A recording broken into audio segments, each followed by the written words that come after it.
Gracias, Sandra, gracias a toda esa energía por esta invitación a compartir una información que venimos trabajando el del gestor. Voy a mostrar, muy oportuno después del análisis detallado que hace Daisy de la disponibilidad de gas, un análisis que estamos haciendo desde el gestor para estos años de 25, 26, 27 y 28, que son los que se reflejan con mayor crisis, mientras se supone hacia el 29 podríamos contar con nuevas fuentes de gas, si se dan todas las condiciones. Voy a mostrarles yo un análisis del 2025. ¿Por qué el 2025? Es el resultado de un estudio que tratamos de armar con la opinión de todos los agentes del gobierno y de todos los involucrados en el sector para determinar cuál es la mejor metodología para identificar cuál es la necesidad real de gas en cada uno de estos años. ¿Por qué tenemos solo 2025 por ahora? Por dos razones. Primero, porque el desarrollo de esta metodología de cómo calcular las cantidades pues se sacó a consulta y tuvimos un ejercicio de recibir comentarios que fueron involucrados para tener unos números que fueran aceptados por la mayoría de los involucrados en el sector. Y entonces tenemos resultados 2025 en ese sentido. Y 2026 lo estamos trabajando 2027, pero lo hemos sacado por una razón fundamental, y es que el ministerio en estos días, también está apuntado a que es esta semana, va a sacar una nueva declaración de producción. Entonces hay expectativas de que haya más gas, porque se solicitó, hicieron nuevas declaraciones, y falta ver después de eso cuánto de ese gas que diga el ministerio se va a declarar firme. Entonces, seguramente el escenario 2025 cambie un poco, digamos, positivamente, en la medida en que está ese gas, y esperamos una buena parte de eso sea firme, entonces las condiciones se mejoran. Entonces, no sé. Vamos a arrancar como un escenario rápido. Esta presentación es un poco larga, pero sé que tengo poquitos minutos, entonces voy a pasar muy rápido por encima. Entonces, primera condición real de la escasez real de oferta de gas para este año. Y es que en las declaraciones de producción de todos los años, generalmente siempre esa declaración venía aumentando. En los últimos 2 años, pues al menos se mantenía muy parecida. Pero lo que pasó realmente de la creación 2023 a 2024, hubo una caída de 60 gigabteus menos de oferta de esa producción que declararon los productores. Luego, cuando sobre esa declaración de producción se hace una declaración de PETADB, o sea, todo lo que está disponible para la venta, que es lo que vemos acá, que es lo que vemos acá, ¿cómo es que pongo aquí? Ahí. Esa no se ve en la gráfica ya. Esa es el potencial de producción. Esta azul clara es la declaración de lo disponible para la venta, y esto azul oscuro es lo que declaran disponible para la venta en firme. Como ven, para los primeros años 2025 la declaración es muy bajita, y aquí se hace un resumen de cómo fue el efecto de eso, que es la siguiente condición bastante significativa, y es que me voy a parar solamente en estos datos. Generalmente, además que bajó el potencial de producción, generalmente el porcentaje de lo que se declaraba disponible para la venta ha venido también bajando, pero adicionalmente el porcentaje de lo que se declara disponible para la venta firme también disminuyó de manera significativa para esta declaración. Entonces, venía de llegar a ser del 75 en el 21, en el 2024 solamente el 24% de lo que se declaró disponible para la venta. Entonces, de entrada, menos gas, clarísimo que es. Perdón. Un resumen también grande acá es de estas declaraciones de producción, que es de resaltar. Para el año 2025, los campos mayores no declararon nada firme. No hay nada para comercializar de los campos mayores 2025. Ya 2026 en adelante, pues hay declaraciones, pero como nos vamos a quedar a mirar el 2025, no contamos con energía firme de los campos mayores.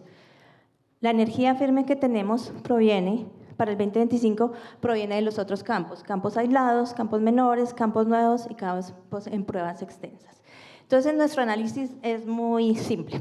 Como decía ahorita el director de la UME, no es sino una serie de sumas y restas, pero lo que intentamos hacer con este informe es proveer, no decir, es que sí tenemos cada molécula de gas y no se preocupen que ahí está, sino realmente tratar de cuantificar cuál es la situación real, de qué gas hay, qué no hay gas, para que todos los involucrados tomen medidas y acciones. Daisy hablaba ahorita de unas acciones muy concretas que se deben hacer para garantizar que haya mayor gas.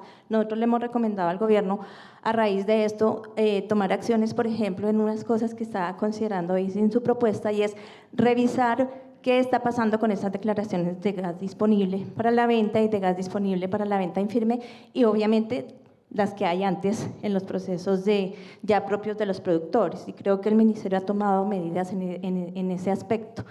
Otro de los puntos que le hemos recomendado urgente al gobierno es habilitar y flexibilizar todo el procedimiento tanto de comercialización de gas importado, porque como vamos a ver, gas importado es el que llena realmente el gas que se necesita para el 2025 y mucho más para el 2026 y 2027. Y la CREC también pues tiene que flexibilizar, y que sé que lo está haciendo, todos sabemos que están trabajando en una nueva resolución de comercialización mayorista para flexibilizar todos estos mecanismos de contratación, propuesta que también la veía reflejada en lo que estaba considerando Daisy. Y como última parte, y más importante o tan importante como esas, es que los agentes involucrados entiendan cómo es la situación de lo que está disponible, cómo están contratados, qué pueden contratar, qué cantidades excedentarias de contratación hay, y tomen las medidas y los acuerdos y las responsabilidades para que ese gas se pueda colocar en la demanda. Creo que haciendo un ejercicio de todos conjunto, estos años de raspar la olla, se pueden solventar para que se sigan tomando esas medidas que hacia largo plazo aseguren la confiabilidad del suministro de gas natural. ¿Para dónde es que tengo que disparar? Para allá. Bueno, aquí rápidamente estamos en un proceso de comercialización actualmente que empezó el 29 de agosto de acuerdo con la regulación de la CREC, termina el 18 de octubre, es el último día de negociación y de plazo de registrar los contratos resultantes. A la fecha de hoy no hay ningún contrato registrado como parte de ese proceso, no hemos conocido de ningún proceso de priorización de los que manda la CREC en un año como este. La CREC saca una regulación nueva en donde cuando el balance entre la oferta y lo que está contratado y la demanda esencial está muy ajustada, se declara si hay un año de priorización o no. Este año dio de priorización por ese ajuste, y entonces hay unas reglas en que se debe atender la demanda esencial primero y en unos órdenes específicos que ahora lo vamos a mirar, que en el ejercicio que hacemos nosotros en general tenemos en cuenta toda esa regulación, y es la siguiente.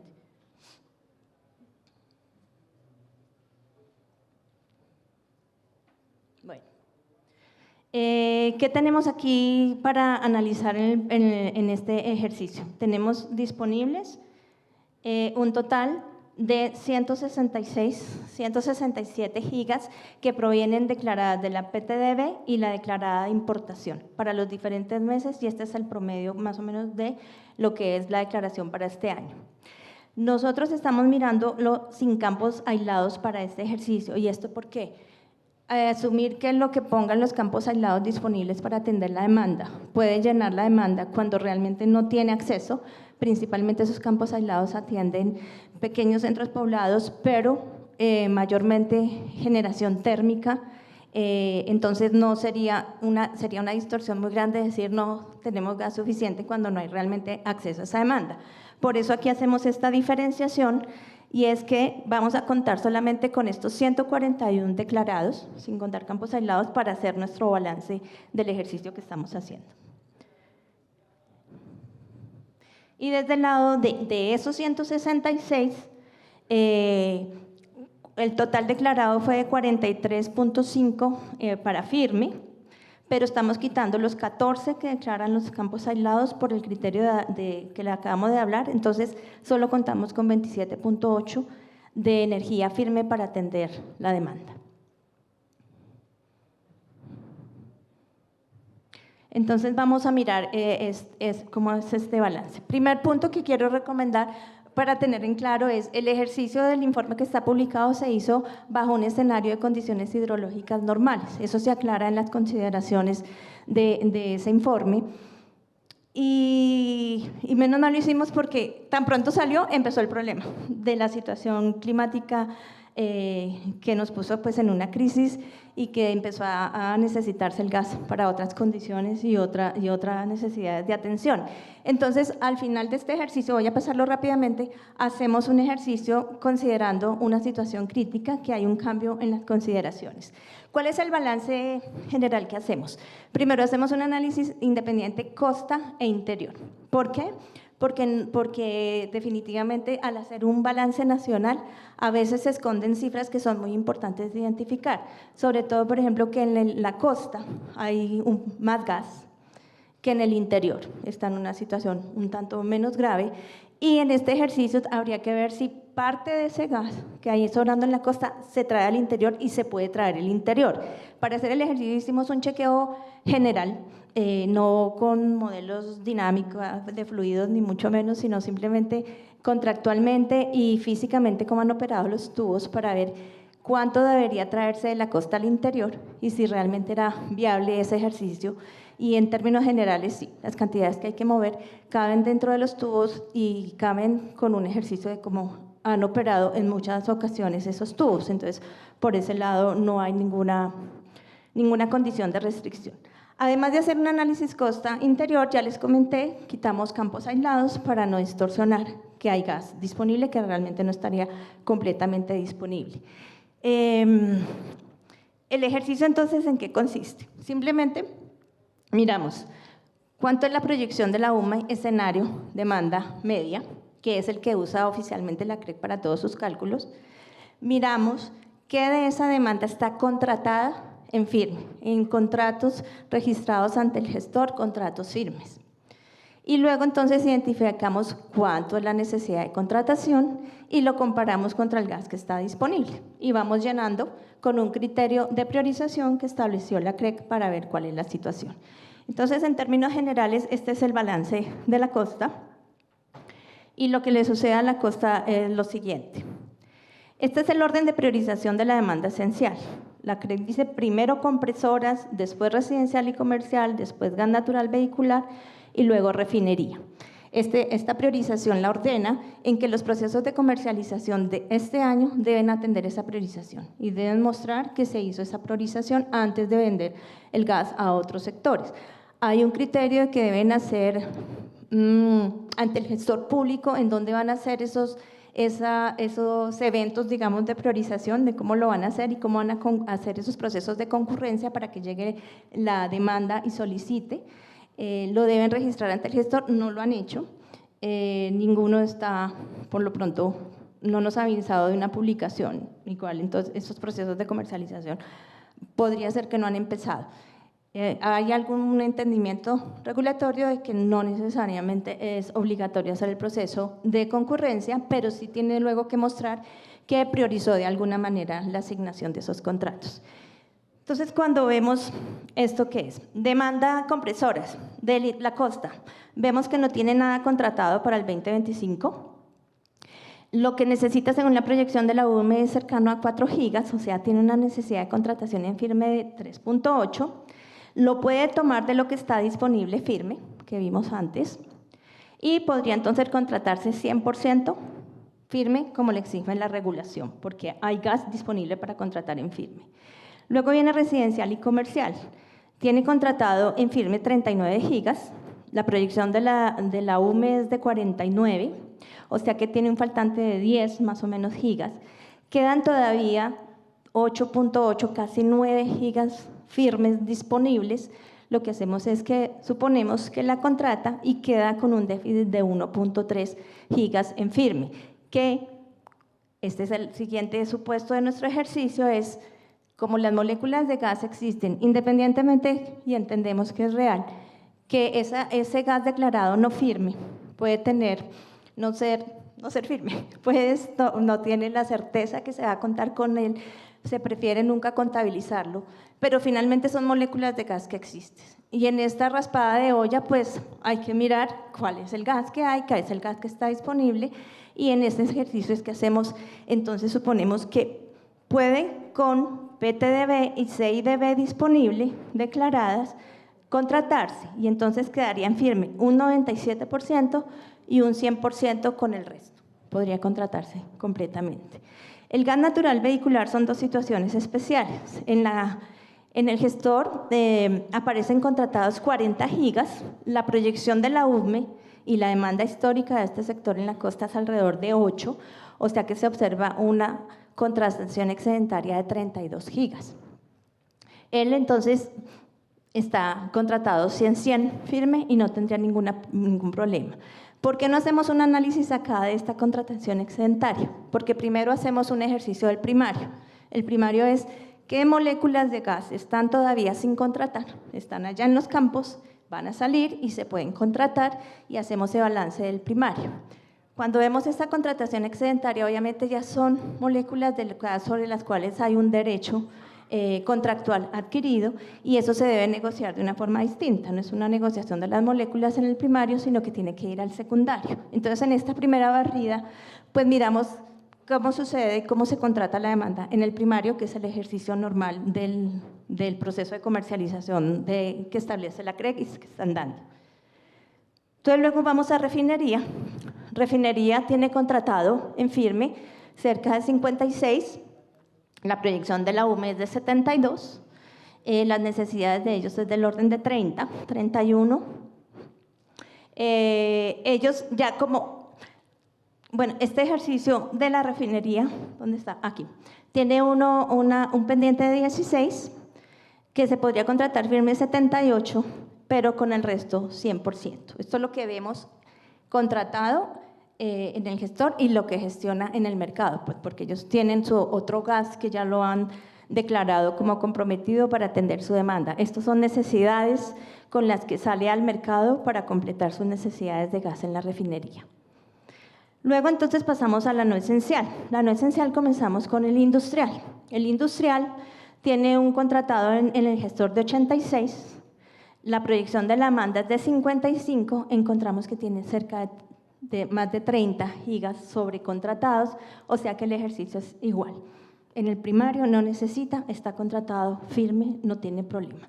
Petroquímica y termoeléctrico son dos sectores un poco raros y complejos. Petroquímica no lo tenemos realmente claro si está todo declarado en las cantidades comprometidas de los productores o si solamente la demanda es la que está acá. Entonces, hacemos un ejercicio rápido con lo que vemos en la contratación. Petroquímica no tiene nada contratado, la proyección de la demanda es 6, de la UME es de 6, suponiendo que lo toma todo del mercado primario, pues tendría acá, para tener un perfil de contratación que ya histórico, le faltarían 4.9 gigas de contratación en firme, lo que finalmente podría completar el resto con PTDB y CIDB. ¿Qué quiere decir esto? Petroquímica e industria y termoeléctrica, principalmente, han tenido históricamente un perfil de contratación en la industria más o menos 80 firme, 20 interrumpibles. Petroquímica y termoeléctrico, sobre todo termoeléctrico, un perfil de contratación más o menos 70, 30, 70 firmes, 30 interrumpibles. Hacemos este ejercicio suponiendo que ellos en todo caso, si mantienen este perfil de contratación, que pueden usar gas interrumpible para atender su demanda, porque además hemos visto que siempre hay un uso promedio del gas de interrumpibles del orden del 10% de lo que está contratado. Entonces, por eso aquí hacemos algunas consideraciones de que lo que tienen contratado y que podrían atender su demanda serían firme más un 10% interrumpible y con esto hacemos el balance. No quiero entrar en detalles en esta situación porque, primero, estas son condiciones de la demanda normales, en donde si llegaran a cambiar en alguna forma, el termoeléctrico pues tiene disponibilidad de gas y condiciones de necesidades de gas que varían de manera pues que no es cierta decir es de esta forma, entonces no hacemos un ejercicio juicioso de cómo es el balance acá, simplemente hacemos un balance pues general de lo que se estamos viendo. En ese sentido, ¿qué vemos en la costa? En la costa faltan 22 gigabTUs días firme para completar la demanda. Esa es la primera conclusión, 22 de faltante de firme en la costa. El ejercicio del interior es semejante, entonces no voy a parar porque ya lo expliqué bien. Aquí lo que encontramos entonces es que Compresoras tiene una parte contratada, lo que le falta ya podría llegar con el firme disponible a estar contratado 100-100 como les pide pide la regulación. Ya residencial y comercial del interior no podría tampoco contratarse en firme totalmente, sino un 84%, y tendría que recurrir a las cantidades declaradas para la venta y cantidades importadas. El GNBC también tiene una contratación excedentaria mínima, o sea que también está cubierto 100-100. La refinería, con lo que está disponible, también alcanzaría un perfil de contratación 82% firme y 100% si utiliza el resto. El industrial en el interior tiene una situación bastante más crítica, y es que de los 236 que tiene proyectada la UME, solo tiene contratado en firme 156, o sea que le faltan 68. Si mantuviéramos este perfil de contratación que les dije 80-20, necesitarían más o menos 55 firmes para completar su perfil, y entonces en esa forma no alcanza sino a tener un 69% cubierto en firmes, y si utiliza el resto solamente un 83%. La costa realmente en el escenario primario, al interior, en la industria en el interior, en el escenario primario tiene un faltante importante de gigas para contratar. De este resumen aquí, ¿qué es lo importante decir? 102 gigas firmes necesarios y que no existen para contratar en el interior. Con los 22 que nos estaban dando en la costa son más o menos del orden de 120 larguitos de faltantes de contratación en firme. Entonces, después de hacer este ejercicio, entonces lo que hacemos es, bueno, miremos qué pasa en el secundario, pues porque hay un gas contratado que debe irle a alguien, es gas que existe, está contratado y alguna demanda debe llegar. Asumamos que se toman las decisiones, los agentes, los usuarios hacen sus acuerdos ordenados para que esa contratación excedentaria llegue a la demanda con la prioridad que se necesita. Entonces saldríamos de esta, más o menos, de este escenario, y es que, yo no veo dónde, ay, perdón.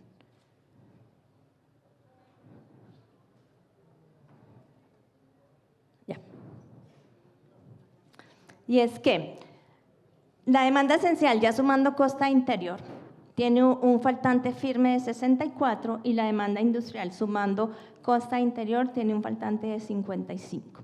El excedente de contratación, tanto de GNBC como industrial, asciende a casi 68 gigas. Si esos contratos se hicieran con las reglas, que incluso hay una regla para el secundario en esta última resolución de la CREC, y es que se debe priorizar la demanda regulada, y para el efecto deben publicar en un tablero de negociación que está en la página del gestor las ofertas que tienen de gas disponible para vender en el secundario, y los que van a necesitar gas poner sus ofertas de compra para hacer transparente esa asignación de ese gas ya contratado en el secundario en este proceso que se está dando actualmente, y más que es priorizado. Si se hiciera en orden, todavía nos quedarían del orden de 3 gigas remanentes que podrían cubrir la demanda de la industria en general, que es interior, pero la costa definitivamente queda con 52 gigas firmes pendientes, así haya sido analizado su perfil histórico de contratación. Igual en este ejercicio de 52, pues vemos que podría cubrirse con PTDB y con CIDB. ¿Esto qué requiere entonces? Además de las acciones de que se ubiquen bien estos contratos, las acciones encaminadas a que esto se cubre principalmente con importaciones. O sea, las importaciones para cerrar, las que están declaradas de 50, son necesarias, y por lo tanto el decreto del ministerio que las viabiliza, las flexibiliza, y la regulación correspondiente de la CREC, pues se vuelven necesarias y urgentes.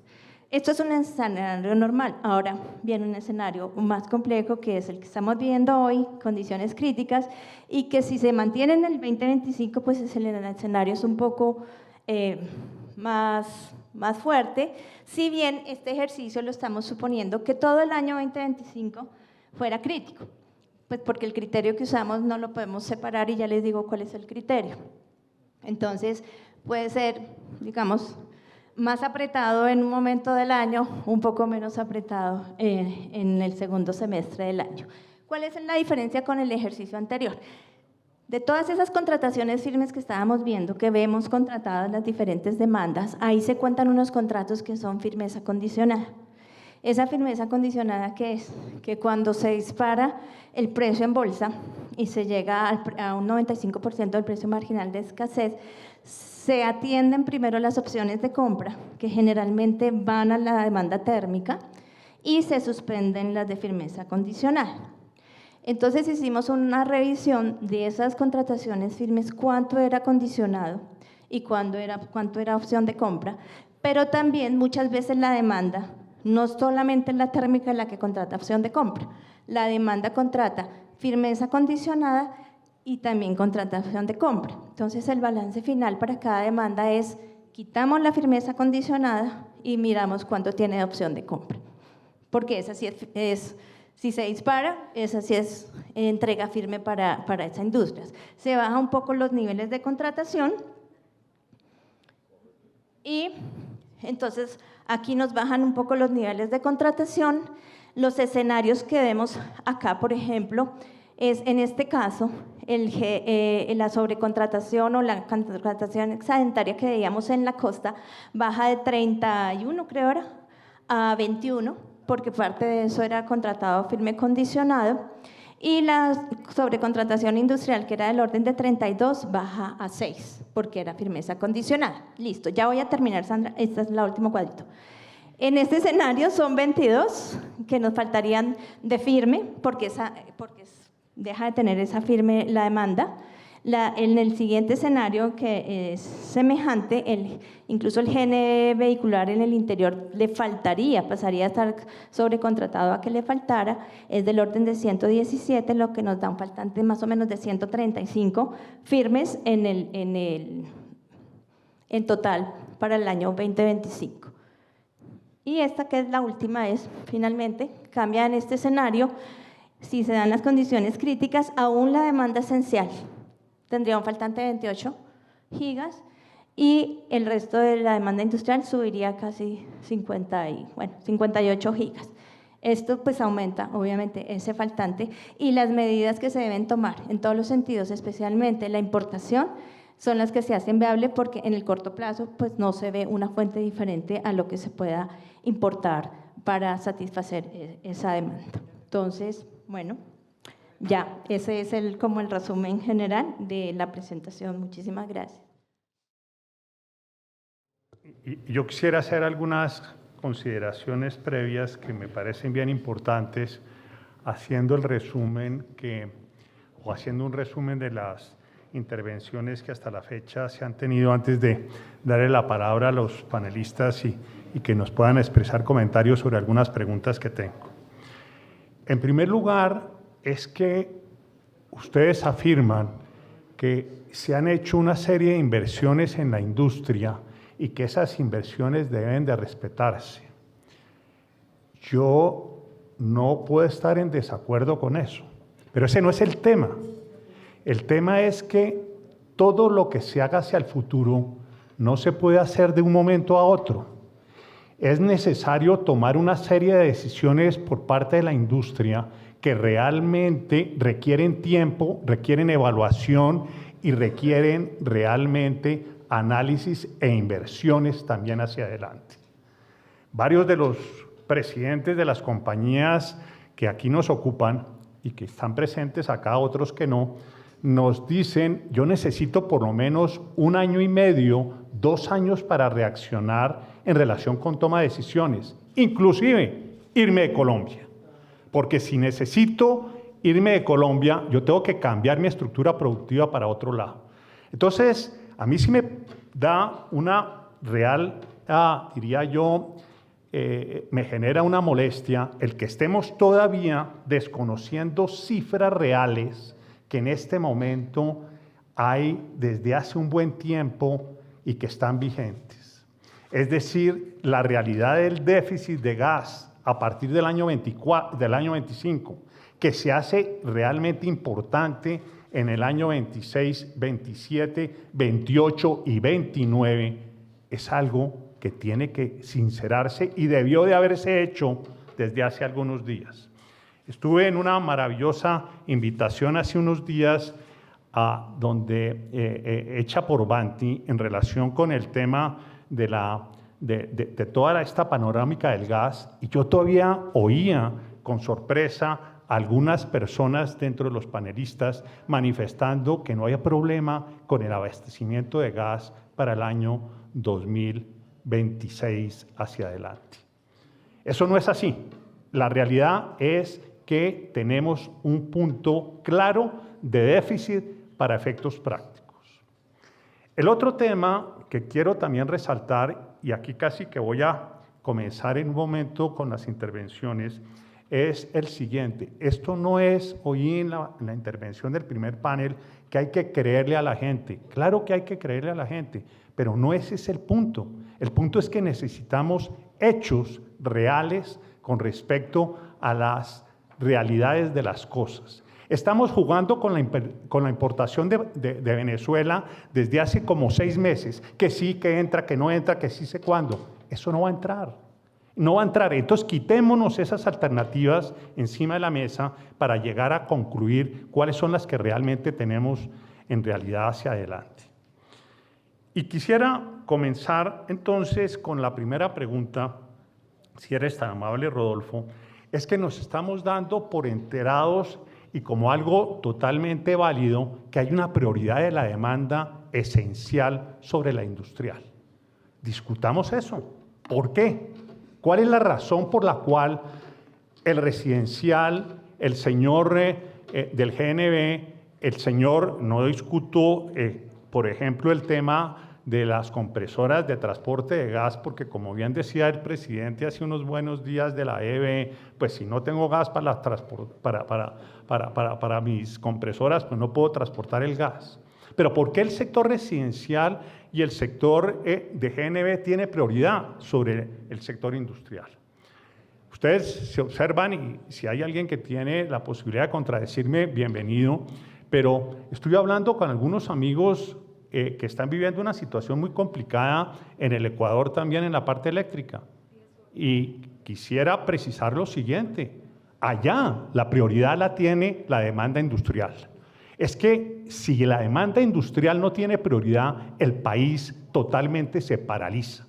Entonces yo sí quisiera poder entrar un poquito en esta discusión y entre las recomendaciones que se puedan llegar a tener, básicamente discutir este punto. Doctor Rodolfo, me gustaría que oírle su opinión sobre esta materia porque me parece de vital importancia. Bueno, muy buenos días a todos, a Sandra, a Sonenergia. Un comentario inicial antes de responder la pregunta. No lo he escuchado, yo no pude llegar temprano a la intervención del ministro, pero quiero hacer un llamado. Hoy en día tenemos CREC. Hace varios meses ya tenemos CREC. Ya se están pudiendo evolucionar resoluciones, pero estamos al límite también, mínimo 4 expertos solamente. En cualquier momento puede pasar que alguno sale por cualquier circunstancia y volvemos a caer en esa. Entonces, una invitación, llamado, eso bueno que ya está pasando, esa creo que nueva confianza que ha tenido el gobierno en nombrar expertos, nombrarlos en propiedad, no la podemos perder y quisiera hacer, digamos, como esa reflexión, esa invitación para que entre todos sigamos impulsando esa dinámica. Mauricio, yo estoy totalmente de acuerdo en lo siguiente, frente a la pregunta de esencial y no esencial. A mí me genera incomodidad cuando se dice, no, es que esa demanda es no esencial. No porque estemos aquí en Asoenergia, donde están los grandes consumidores, como Mauricio lo dice, necesitan 2 cosas prioritarias. Contratación anticipada, indiscutiblemente, y competitividad. Esas son las dos, digamos, condiciones básicas que se necesiten. Y hoy en día no estamos teniendo, digamos, contratación anticipada. Hoy, María Clara lo decía, no se ha abierto el primer proceso de contratación de gas ni para el 25, ni para el 26, ni para el 27, y creo que no se va a abrir. Después hablamos de eso, porque claro, pero sí es verdad, porque Ecopetrol, con una buena intención, dice: yo necesito que modifiquen las reglas para poder salir el del 26, el 27 y el 28. ¿Está pasando? Bueno, listo. Entonces, Mauricio, pero entendiendo el contexto político y la premura del tiempo, yo lo que desde Vanti hemos propuesto es lo siguiente. Uno, claro, uno entiende que el gobierno dice: yo voy a priorizar la demanda esencial, las viviendas, las compresoras, las viviendas, GNB, la refinería, sí.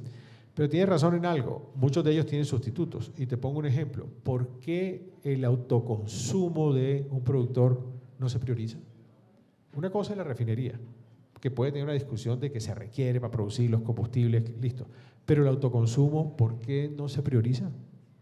Pudiera priorizarse.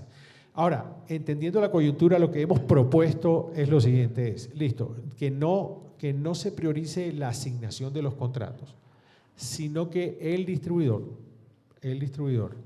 haga la priorización de moléculas, me explico, y canaste debidamente. O sea, nosotros creemos que 25-26, ahorita hablamos del 26, indiscutiblemente falta gas y hay que atenderlo con frecuencia condicionada, pero estando de acuerdo en que no debería ser esa discriminación porque son igual de importantes, la contrapropuesta que queremos hacer es que se acepte que, por ejemplo, para el 2025, 2026, el distribuidor comercializador hace una canasta de todos sus contratos, todos, mezcla los precios, le asigna el eficiente a cada uno, ¿de acuerdo? Y en caso de escasez, priorizar a la entrega de la molécula al esencial. No necesariamente que el precio del contrato más bajo debe ir al esencial. Creo que es eso por lo menos lo mínimo que pudiéramos tener, porque veo muy difícil que el gobierno en las condiciones actuales cambie esa priorización de que las viviendas no tengan el gas. Y una última reflexión, aquí veo al doctor Carlos Diago. Imaginémonos un minuto la costa Caribe sin gas. Miren el reto tan grande que tenemos en la costa Caribe con la coyuntura eléctrica. ¿Nos lo imaginaríamos sin gas? Entonces, eso es simplemente para priorizar, para sensibilizar lo importante que es tener ese abastecimiento. Gracias.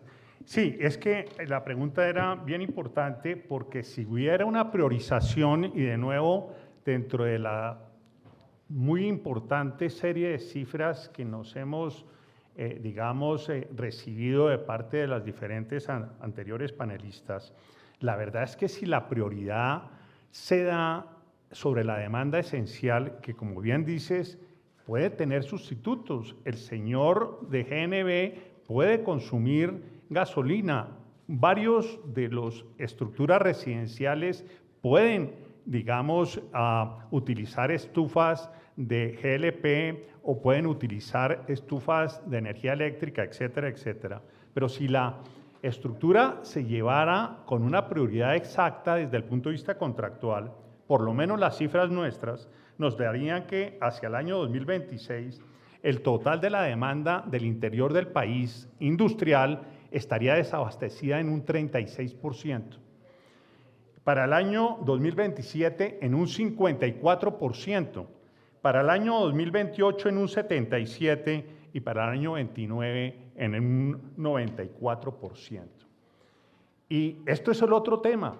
No hay posibilidad de recibir gas de tipo offshore o de tipo, de fuentes grandes de gas a nivel local dentro del país. Entonces es claro, como mencionaba María Claudia ahorita, la alternativa es importación. Pero la gente que también van a importar tiene que tener unas líneas y unos soportes para poder llevar a cabo sus proyectos, contratos con la demanda, etcétera, etcétera. Entonces, me gustaría preguntarle a María Claudia, ¿cuáles son las realidades de los proyectos de importación que estarían vigentes para el corto plazo, digámoslo, a partir del año 26, realmente, o cuál es la visión que tienen ustedes como gestor del mercado de esos proyectos de importación a nivel Colombia? Por favor. Gracias, Mauricio. Pues realmente lo que se ve de corto plazo y que está pues instalado es SPEC y la utilización de la ampliación de la capacidad de SPEC. Como decía Daisy, nosotros sí lo hemos hablado directamente con los involucrados, esa ampliación de la capacidad a 530, que sería como en unos 2 años o 3 años por partes, requiere ampliación de la licencia ambiental. Entonces, cada vez que se entran temas de licencia ambiental, como que los tiempos se vuelven bastante inciertos. Pero lo que viene de la ampliación de la importación, como lo vemos de corto plazo, es con la planta de regasificación. Oficialmente o algo que se haya reportado el gestor de otro proyecto de importación no lo hay, si bien se oyen en noticias o en presentaciones, en congresos de otras alternativas de importación por parte de Ecopetrol, no tenemos nada concreto. Pero en realidad lo que está montado y que se puede utilizar a su máximo e ir utilizando sus ampliaciones es con la planta de SPEC por lo pronto. Rodolfo, ¿no? ¿Quieres comentar algo? Me parece bien importante. Yo sí quiero dejar algo claro. Colombia necesita una nueva planta de importación, ya, la necesita, no demos más vuelta con eso, no nos engañemos, la necesitamos. ¿Y dónde? En el Caribe. ¿Por qué? Porque en el Pacífico no hay gasoducto. Y simplemente dejo esta idea. Fue un proyecto muy exitoso el tema de generar, y es una propuesta específica que tenemos. El grupo térmico eran las térmicas, contrataban SPEC, importaban gas conjuntamente para atender la demanda térmica.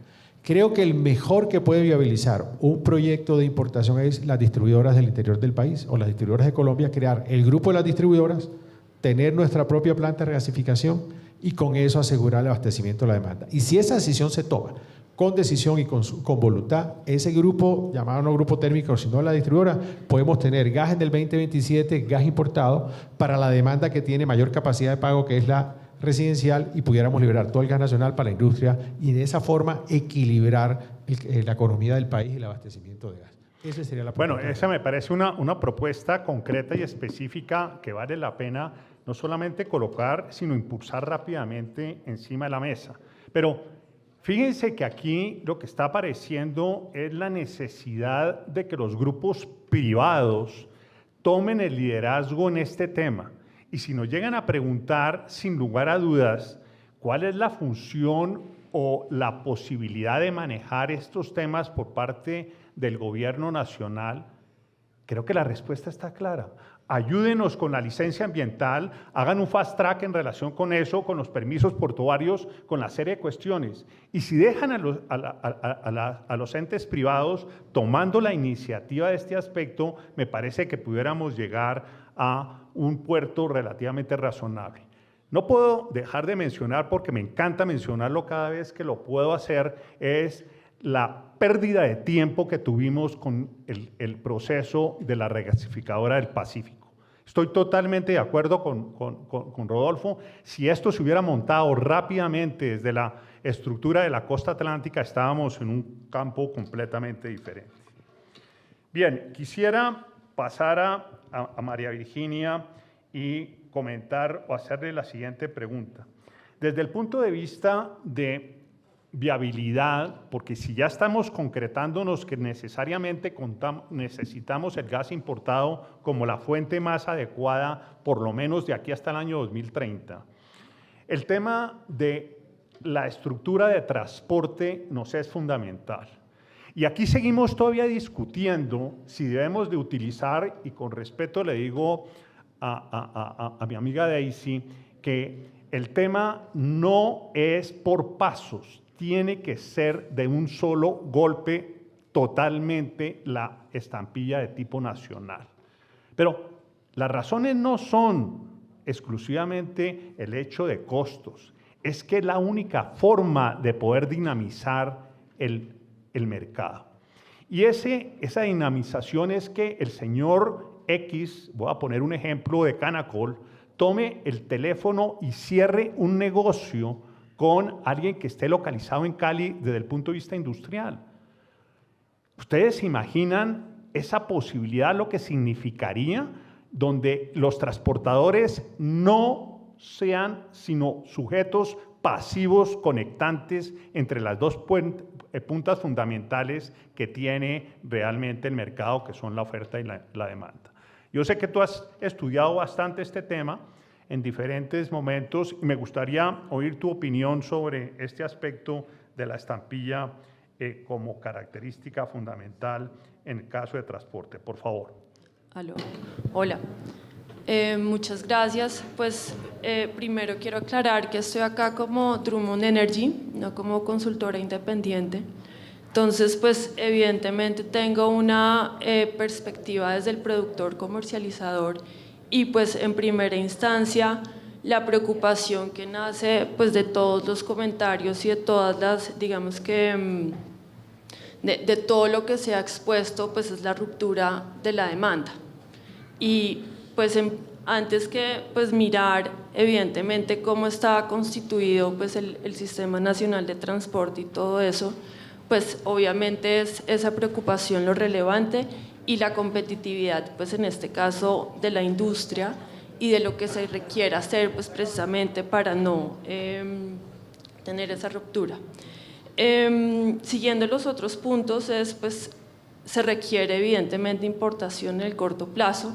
Claramente pues lo que se está vislumbrando es que sea evidentemente en la costa Caribe y ahí pues nace la preocupación es si el interior necesita gas que fluya desde la costa Caribe, pues cuáles son los precios, además de el incremento o pues desde la molécula de importación, pues cuál va a ser el transporte. Yo creo que acá hay pues claramente dos aspectos importantes que pues ya se han mencionado anteriormente, es pues uno, el flujo operativo, es decir, las capacidades actualmente son de 66 millones de pies cúbicos día, existe otro potencial cuello de botella de Baskonia pues de Baskonia hacia Bogotá con los 30 millones de pies cúbicos día y pues eso es lo primero que hay que revisar, es decir, si el gas físicamente puede llegar hacia el interior. Y pues segundo, pues es claramente pues ya la competitividad pues de ese transporte, ¿no? Estamos hablando de pues de costos de más de $5 por MBTU actuales, que no sabemos qué va a pasar pues cuando entren los cargos de la nueva metodología con pues la revisión de la demanda, qué va a pasar con eso si los cargos actuales pues van a incrementar. Y digamos que en relación también con los últimos anuncios, por ejemplo, la reconversión de los gasoductos, también cuánto va a costar ese gasoducto. Pues a mí me generó la duda, digamos que de comentarios, de que puede llegar a costar pues $1.000 millones. Entonces, pues digamos que si es del costo también estaría preocupada de esa redundancia, porque eso, digamos que, ¿cuál sería el impacto para el usuario final?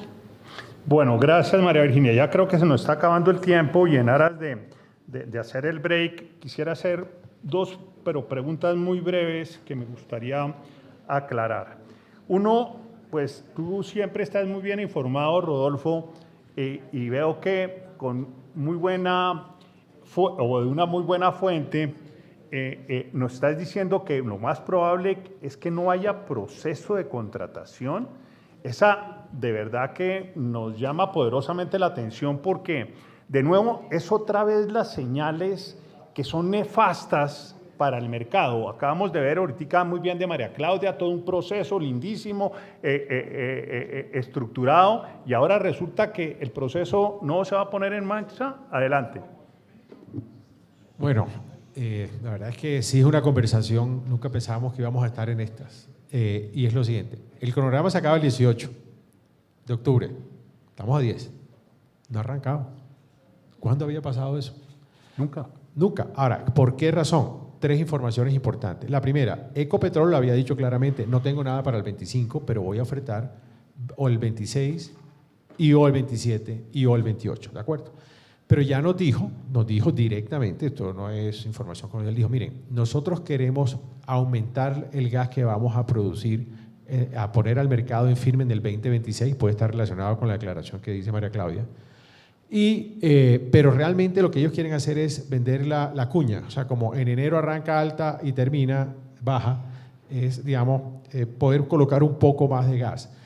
¿Qué pasa? Puede ser una buena idea, pero eso está bien que no se cierre el 18, pero entonces que se cierre el 30 de noviembre, o sea, rápidamente, porque es que lo que decía Mauricio no es mentira, y nosotros también. ¿Cómo una industria la vamos a atender si desde ahora, si cerramos el 26 o el 27, ya sabemos que podemos tener de gas importado? Segundo, los agentes importadores actuales del grupo térmico, conocidos, uno de ellos ha dicho, miren, yo no puedo salir a vender en los 50, que están declarados, María Claudia los acaba de demostrar. ¿Por qué? Porque yo no, como yo compro ese gas y para poderlo vender necesito indexación mensual con Henry Hub. Eso no me lo permite la regulación. Segundo, las compensaciones, si hay interrupciones, yo no puedo dar las compensaciones de la regulación colombiana, sino la del mercado del LNG. Segunda cosa, eso hay que hacerlo. Así como se va a modificar lo de Ecopetrol, mi invitación es que estemos todos atentos para que a ellos de una vez también se les flexibilice eso. El mínimo operativo tiene que ser mínimo contrato de 10. ¿Por qué? Porque la planta de regasificación. Y el tercero, hay una figura muy importante que es campos en pruebas extensas. Tenemos 2 pequeños campos, 3 en pruebas extensas que pueden llegar a 100 millones de pies cúbicos. Y esos campos pueden vender esos contratos interrumpibles a firmes con condiciones o pueden ser interrumpibles. Pero un interrumpible que nosotros podamos trasladar al mercado como reguladores al mercado regulado, por ejemplo, sin que haya, digamos, ninguna compensación en caso de que algo falle. Entonces, mi invitación es ya, así como se va a modificar la regla para Ecopetrol, que se modifique para la importación de gas de los primeros 50 y segundo, para que se flexibilice, como lo decía Mauricio muy bien, del 25 al 28, al 29, el tema de los requerimientos de que los campos en pruebas puedan poner ese gas firme con condiciones o interrumpibles, pero trasladados al mercado regulado sin sanciones para el distribuidor. Sí, es que ya me están con toda razón pidiendo cerrar el tema, pero María Claudia, quisiera hacerte una pregunta en relación con el tema. Es evidente que la estructura de importación de gas necesita una actualización.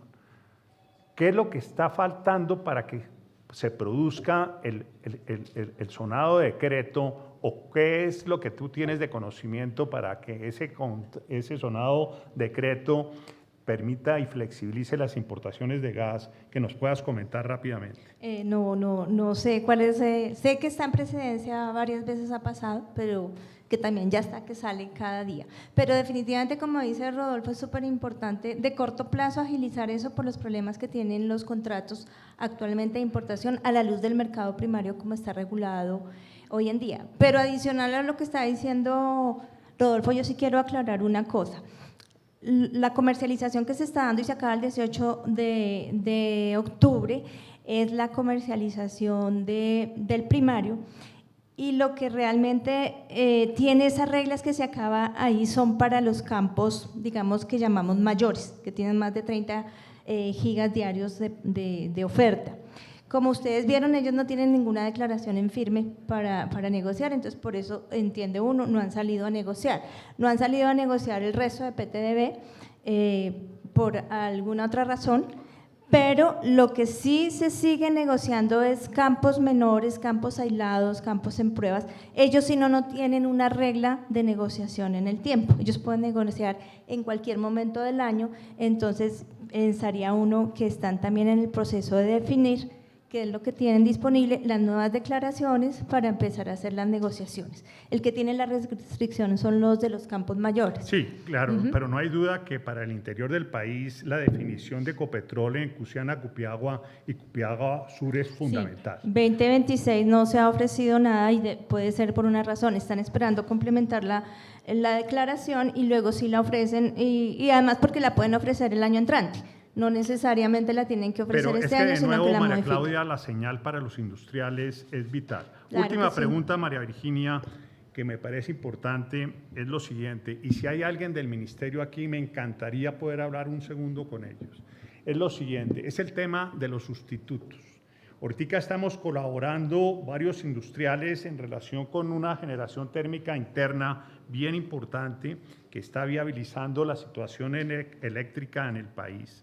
Y resulta que estamos abocados a que se nos está parando esa posibilidad de de cooperación por el bendito límite de los 20.000 galones en el caso de los combustibles líquidos.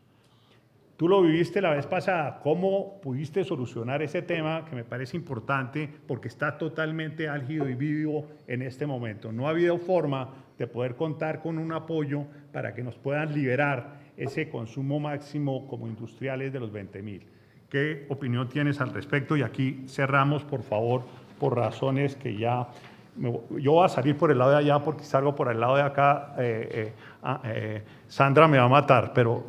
Entonces, última pregunta y por favor. No, evidentemente acá hay que tener una comunicación muy fuerte con el ministerio para, digamos que ante esta situación se flexibilice esas restricciones que están actualmente en los 20.000 galones, claro que sí. Bueno, gracias.